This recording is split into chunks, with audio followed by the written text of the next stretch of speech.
नमस्कार मित्रांनो, स्वागत करतो तुमचं माझ्या नवीन ब्लॉगमध्ये. तर मित्रांनो, आज मी आलो आहे जे पक्ष्यांचं आणि प्राण्यांचं पाणी पिण्याचं ठिकाण जे आहे ते दाखवण्यासाठी तुम्हाला. तर मित्रांनो, भरपूर उन्हाचे कडक दिवस चाललेले आहेत. मे महिना चालू आहे आणि एकदम कडक उन्हाचे दिवस चालले आहेत. म्हणजे 5-6 वाजेपर्यंत खूप भरपूर असं ऊन असतं मित्रांनो.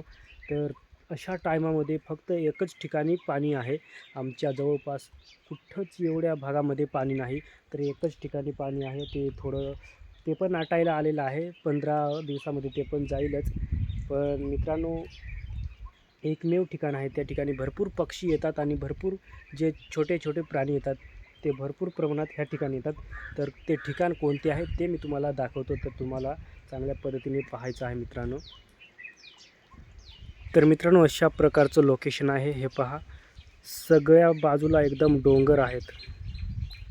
गोल डोंगर आहेत आणि हे पहा, अशा प्रकारे झाडे झुडपे आहेत आणि अशा पद्धतीमध्ये एकाच ठिकाणी पाणी आहे, ते म्हणजे ह्या ठिकाणी मित्रांनो.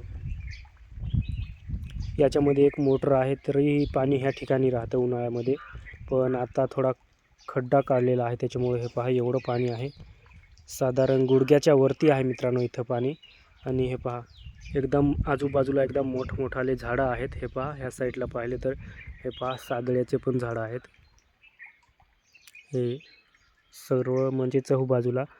आणि ह्या ठिकाणी एवढं पाणी आहे.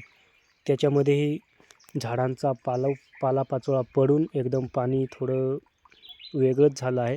तरी पण पक्ष्यांसाठी हे पाणी उपयुक्त आहे. आणि ह्या ठिकाणी मी आलो त्याच्यामुळं पक्षी जे होते, भरपूर पक्षी होते, ते उडून गेलेत मला पाहून. तर हे पहा, ह्या झाडांवर भरपूर पक्षी होते आणि दोन्ही साईडला पक्षी होते आणि थोडे लांब माझ्यापासून उडून गेलेत. कारण पक्षी हे माणसांना पाहताच उडून जातात. कारण आमच्या इकडे शिकारी असतात, त्याच्यामुळं माणसाला पाहून लगेच पक्षी उडून जातात.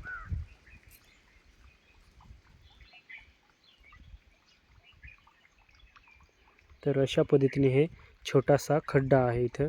तर मित्रांनो, एवढं तरी बरं झालं की पक्षी-बिक्षी पाणी पितात इथं.